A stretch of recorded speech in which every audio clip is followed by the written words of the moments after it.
Alright lads, so continuing on showcasing the brand new characters in Bleach Brave. So today we're showcasing one of the better characters in the game. If we're being truthfully honest, this Mayuri is absolutely cracked. And honestly, despite many of us somewhat being disappointed End of Month was a premium banner, I just really love the idea of having really cool characters like this Mayuri that are very powerful. It's very rare for us to get a premium End of Month banner, and therefore it's very rare for us to get a premium character that's based off the original series of Bleach, in this case Soul Society, and have them be really powerful. This Mayuri using his Bankai for the first time, the first Bankai ever shown in Bleach, is iconic, and it's really cool to have a character like this in-game with updated animations, visuals, and also just be very, very powerful. And again, massive shout out, just like the Kisuke showcase, check it out if you haven't seen it. Shout out to Absolute K for lending us their account to showcase him today. So a quick glimpse on what Mayuri actually is. Again, very similar to Kisuke, this Mayuri is a Guild Quest character. He was basically designed for the immediate Sparta Week Guild Quest, but in his case, because he is an SP character, and because of the skills he was given, this allows him to be just very good in normal PvE content, basically in anything you put him against. This is the character that you can use to farm IT, or to carry IT, despite him not even having a traditional killer, that being a Sparta. But if we have a look at the immediate Sparta Guild Quests, realistically his only competition is Baragon, Christmas Rangaku, and also 1000-Year Blood Rukia, who almost came out 2 years ago. So we've been long overdue to get a immediate Sparta killer that can be used as a lead, and this character now basically replaces everyone, and the fact that he's a premium character, and the best at his job is actually just, again, really cool, and adds more value to the premium pool. So the reason why this character is overpowered, in my opinion, at least when it comes to the content he wants to be used in, for starters, every attack that he does have can inflict paralysis and also poison. And that's a pretty cool combo, being able to stop the enemy from attacking you for like around 7 or so seconds and also poison them. That's also really good. His debilitator is 5 seconds, and that's important to know because usually when it comes to damage over time stat assignment, it's only a debilitator for 2 seconds. So in this case, Mayuri's doing that extra bit of poison damage. Alongside that, every 5 seconds, he has a 12% chance to inflict Immobilize, and alongside that, every 5 seconds, he has a 12% chance on every single enemy that's on the map to paralyze and poison them. He has a 40% Berserker on top of when you are at full stamina, having an extra 40% more strong attack damage, which he can somewhat easily keep thanks to the fact that he does have Elmer Reversal. He also comes with Frenzy +1 and also the Spiritual Pressure boost. So this character can hit very, very hard. And I guess he can hit even harder because when you do inflict a stat assignment, you're then doing 40% more damage to those enemies. And that's to any Mind Soripa. So if you are a Soripa and you're Mind that's with this Mayuri, you're then doing 40% more damage to any enemy that's affected by a stat assignment. And then of course, because he is an End of Month character, he is fortunate enough to come with Havoc, and that makes him just, again, very, very powerful. So before we do take this character into co-op IT, where we can demonstrate the strength of this character more so, let's quickly just see how he performs in single player IT. Remember, at this point in time, he does not have killer. But what you are seeing here is that we are actually inflicting the paralysis, and that is giving us the SP boost. Now, his SA1 is actually a Vortex in front of him. His SA2 is a 3000 and beam, and then his SA3 is a 4 screen. And look at that. That is so smooth. This character's gameplay is really smooth, especially because I did play with him quite a bit in the test play, where he was able to beat it in like around 30 or so seconds. That SA2 just is so satisfying to use. It's really fun to see Nemu to appear in his SA1, and then his SA3 is him using an attack that I don't think he's used in-game before, where he takes out the sickle from his ear and does a massive slash. Like, this is SA3. But what you are seeing here, I know again it's only single player IT, we're just one-shotting. We're one-shotting, we don't even have killer, and we're having a very time keeping that SP boost despite us not having an increased chance of inflicting instead SP boost. Use our Soul Bomb.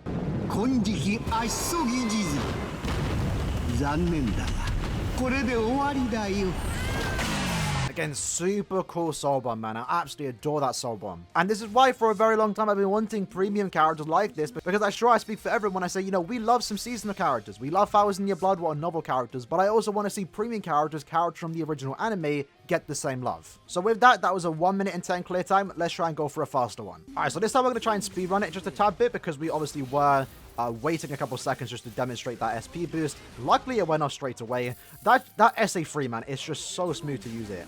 SA1 there, killed all of those enemies. Absolutely lovely. Gonna go here and use my Soul Bomb.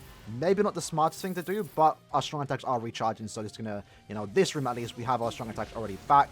Gonna go here, use my SA3. Probably not the best thing to do, but it's fine, because we'll use our SA1 there. And then aim it that way, and that should kill. Yes, it did. Almost had that Quincy dodge our attack, but it's fine, because we were able to come through. SA3 there. Unfortunately, that enemy did miss, but it's fine. It only slows down by like a second. And with that, we grab the Soul Bomb, let off our Bankai, and with that, we have defeated Oryu. So when we actually try and play a lot faster there, we cleared in 42 seconds. Again, remember, he doesn't have Killer. That's actually really impressive. This character is super fun, I'm telling you. So next up, we're now taking him into Cobb IT. This time around, though, we're going in the Ultra Quest. So it's going to be a bit more tough. We're going against 200 enemies. And again, keep in mind, we do not have Killer.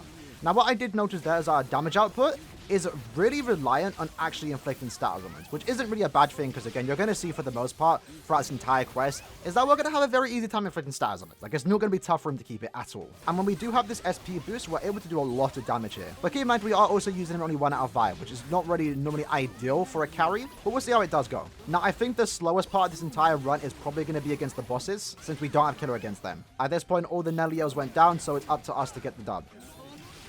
As we can see there, that SA3 with the SP boost was actually able to defeat all those enemies. Let's use our SA1 there. Already got the SP boost. Lovely. Gonna do my SA3 there. Yeah, that SA3 is really smooth. Very nice usage of that SA2. Already again inflicted another stat element. Absolutely lovely. SA3.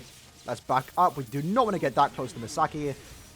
Unfortunately, lost a bit of a full stab, and I got paralyzed. No! We're back up, though. It's fine. That's one thing you got to keep in mind when you are using Mayuri. You aren't immune to stat elements. Sure, when they inflict a stat element, you reflect it back, but on the floor, it's still something you have to look out for. Now, I could use my Soul Bomb here.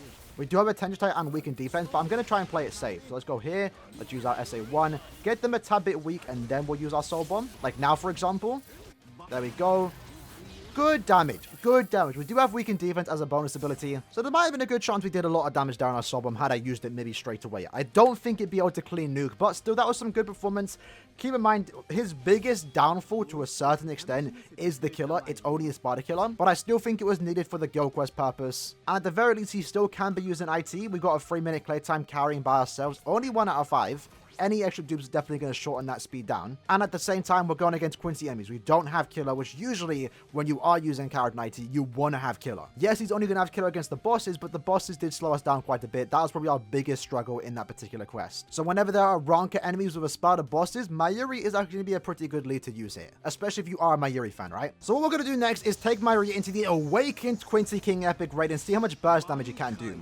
So straight away, we're going to use our Soul Bomb. That's going to apply the weakened defense, also inflict paralysis, and we're going to see how much damage you can do right from the get-go. So SA3, the paralysis unfortunately did wear off, and with that we did around 13% damage, which is around 6.5 million HP. That's not bad for burst damage. Again, only 1 out of 5. But if we're able to use all our strong attacks right away, unfortunately did actually get hit there, so we lost a lot of damage, but I'm pretty sure I'm going to die here.